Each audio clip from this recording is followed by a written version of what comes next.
warahmatullahi wabarakatuh. Salam dan bahagia. Perkenalkan, nama saya Muhammad Fajar Sodik. Di sini saya akan melakukan observasi tentang warung Alisa Dua Rasa.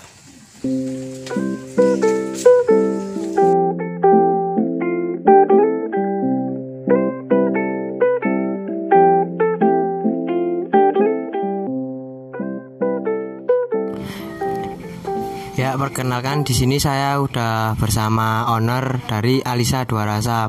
Perkenalkan, namanya siapa, Mas? Saya Vinky Kurnia. Vinky Kurnia. Pemilik warung ini ya, Mas? Iya. Mas, pertama-tama saya mau bertanya, udah berapa lama Mas membuka usaha warung ini? Kalau warungnya sendiri udah lama, cuma sempat berhenti, terus kita buka lagi karena mungkin pandemi. Karena pandemi, jadi mata pencarian kita yang lainnya sedikit terganggu, jadi kita buka lagi karena memang ini yang bisa bertahan di masa pandemi ini. Jadi apalagi kita bukanya bukan hanya offline tapi online gitu. Online gitu ya, Mas? Ada lewat GoFood dan GrabFood, jadi ya ini yang bisa mempertahankan untuk bisnis menjadi pemasukan di keluarga saya terutama. Jadi ya kita pertahankan semenjak pandemi ini. Siap. Baik. Mengapa Mas bisa memilih warung ini, bisnis inilah? Karena memang yang pertama resep turun temurun. Jadi bapak ibu saya memang aslinya Sumatera Barat, tepatnya di Padang. Karena memang ya kalau orang Padang identik dengan nasi Padang, ya kita bukan nasi Padang gitu. Tapi kita tidak terus mau menerima itu apa adanya. Jadi kita yang anak-anaknya kita tambah dengan menu-menu yang mungkin milenial kayak geprek dan sebagainya gitu. Di sini gitu ya. Apakah tidak memilih bisnis yang lain? Kan ada bisnis banyak kan, antara warung makan ini enggak lainnya gitu, bisnis yang lain gitu. Karena kalau dilihat-lihat di pandemi ini yang cocok ya baru warung makan. Kalau kita kok di pandemi terus buka usaha jasa rental mobil, nggak ada yang piknik gitu. Jadi yang cocok yang ada di pikiran saya masih di bidang kuliner dan mau belajar untuk online. Kalau kuliner terus misalnya pandemi ya tahu-tahu buka kuliner, misalnya sate kok buka sate tapi offline nggak mau online, ya nggak ada yang beli karena semuanya udah kurang promosinya lah gitu. Sistem online sekarang gitu ya.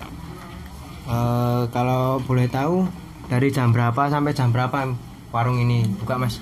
Kalau untuk bukanya dari jam 8 sampai jam 9. Dulu awalnya jam 9 sampai jam 9, tapi ternyata kita kalah pagi sama warung-warung makan yang ada. Makanya kita buka lebih awal dari jam 8 sampai jam 9 malam. Gitu. Kalau boleh tahu sejarah perkembangan warung ini sampai sekarang kok bisa ya terkenal lah intinya di bisnis online ini. Ya awalnya sih karena ya ini keuntungannya anak muda yang ngurus. Jadi sebenarnya siapapun nanti teman-teman yang punya usaha, baik usaha orang tuanya atau apa, ya kalau yang ngurus atau bagian marketingnya itu teman-teman semua anak-anak muda, itu ada satu keuntungan karena punya trik dan tentunya punya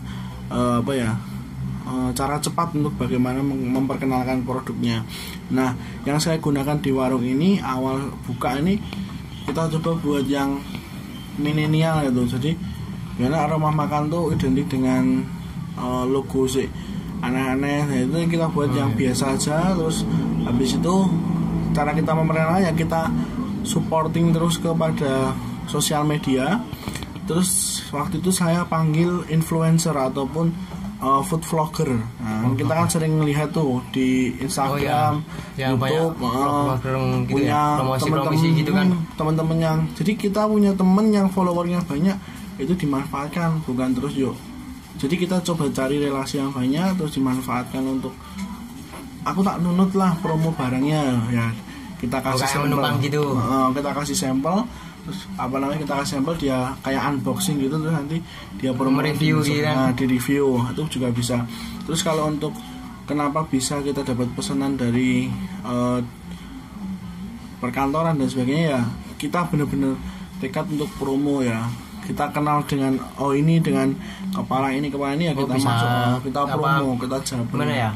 Pesan berapa porsi gini-gini buat acara-acara besar gitu, apa kecil gitu kan bisa kan berarti. Dan dibiasakan membuat sebuah warung itu yang fleksibel. Jadi jangan terus kaku harus harga 18.000 kalau pesan harus harga 15.000. Jadi bisa di-mix. Nah di sini kita bisa waktu kemarin bulan Ramadan itu kita nerima 10.000 perbungkus itu dari teman-teman alumni SMP Negeri 4. Nah itu kan hal yang nggak bisa kok bisa ya dapat dari sana gitu ya. Itu kita coba cari peluang-peluang itu, kita gali pokoknya. Nah, promosi gitu kan. Pokoknya kita gali terus. Nah itu apa Mas kendala selama ini menjalankan bisnis ini? Justru kalau kendala ada nggak kendala gitu? Kalau untuk kendala di bisnis ini mungkin karena selera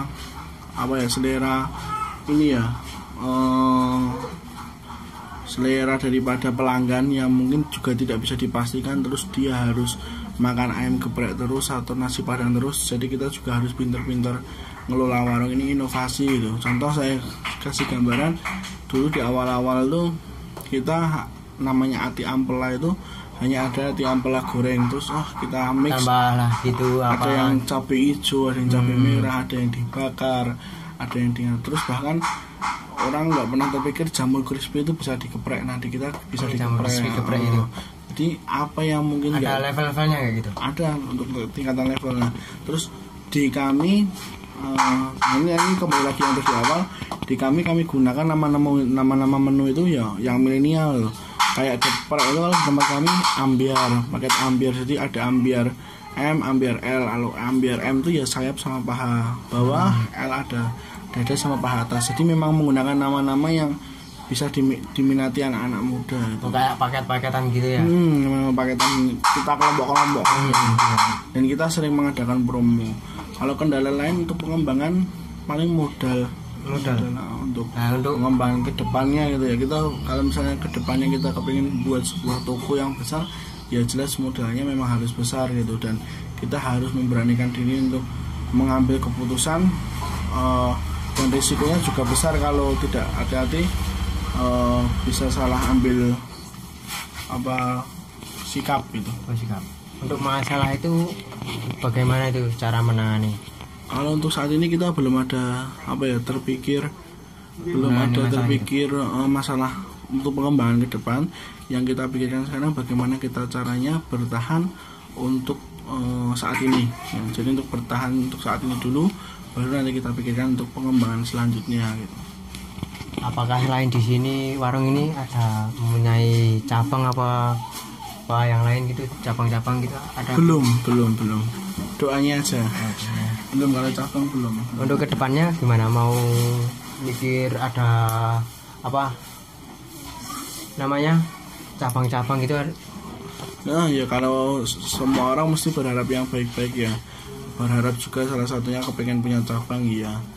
Jadi ya kita ikutin alurnya dulu. Yang penting kita karena ini kan kondisinya masih pandemi ya, bisa bertahan di masa pandemi ini udah bagus itu. Apalagi kalau nanti bisa bertahan. Kalau boleh tahu, kalau modal pertama buka warung ini Mas? Nggak banyak sih ini, karena kita cuma modal paling di bahan pokok sama pembenahan ini, karena kan ini juga depan rumah ya, paling 10 juta kurang modalnya nggak sampai 10 juta, di bawah 10 juta, karena memang kita nggak menggunakan yang langsung wow gitu. Jadi kita proses semua kayak dulu waktu awal GoFood itu kita masih pakai tulis tangan notanya. Proses ada income, uang masuk, terus baru kita belikan mesin nota gitu. Kalau penghasilan per hari atau per bulan ini berapa sih? Kalau penghasilan per hari atau per bulan, kalau untuk per harinya sendiri bisa kami nggak bisa mastiin rutinnya, cuma kurang lebih di angka 100 sampai 200 untuk per harinya. Itu udah yang offline maupun yang online. Tapi juga karena ini kondisinya pandemi, kadang juga nggak sampai di angka 150 itu nggak sampai karena memang kondisi pandemi, dan ini kan lokasinya di kampung ya, di kampung gitu, jadi tengah-tengah gitu. jadi kalau kita ngomong selera orang kampung namanya kepingin macam-macam juga nggak bisa dikatakan terus ada yang rutin jadi pembeli tetap gitu, karena dia juga mungkin ada kepengen makan ini, tapi kita bagaimana caranya dari luar gitu. Baik Mas, pertanyaan saya terakhir, biar jadi pengusaha sukses gimana Mas? Ya, kalau untuk tipsnya yang pertama, cari dulu potensi yang ada di sekelilingnya. Terus dua, lihat butuh nggak usaha yang akan dijalani itu. Terus yang ketiga, cari brandingnya, cari namanya. Tiga, jalani dan kenalkanlah produk itu. Jadi itu aja untuk kiat-kiatnya menjadi pengusaha dan punya usaha yang sukses gitu aja. Jadi jangan sekali-kali buka usaha yang dikiranya orang nggak nggak butuh gitu. Contoh ya masker, sekarang kan baru zaman tuh masker, orang usaha masker. Nah kalau kalau ditanya usaha masker itu butuh nggak? Butuh memang. Terus dibuat packaging yang aneh-aneh. Nah pertanyaan, marketmu nanti butuh nggak packaging yang bagus, atau marketmu cuma butuh masker yang bagus, bukan packaging masker yang bagus. Jadi itu nanti juga menjadi catatan gitu. Jangan sampai penentuan dalam hal produk itu juga pokoknya semua dicek kira-kira marketmu butuh apa enggak. Kalau marketmu nggak butuh ya jangan gitu. Nah kayak tadi saya sampaikan di awal, di warung Alisa Dua Rasa ini melihat juga kebutuhan market gitu. Dari yang geprek kita awalnya biasa, kita sekarang munculkan geprek dikejuin dan sebagainya, jadi macam-macam kayak gitu. Paling itu aja sih untuk kiat-kiatnya. Baik Mas, mungkin cukup dari pertanyaan saya. Sekali lagi mohon maaf bila mengganggu aktivitas jualan Masnya. Terima kasih banyak untuk waktunya Mas. Ya sama-sama Mas Fajar. Semoga sedikit bisa membantu dan menginspirasi buat Mas Fajar dan nanti mungkin buat yang nonton juga. Amin. Baik, itu wawancara dari saya kepada Mas Pinky Kurniawan sebagai penjual warung Alisa Dua Rasa. Baik, cukup sekian. Bila kata yang kurang berkenan mohon maaf sebesar-besarnya. Saya akhiri. Wassalamualaikum warahmatullahi wabarakatuh.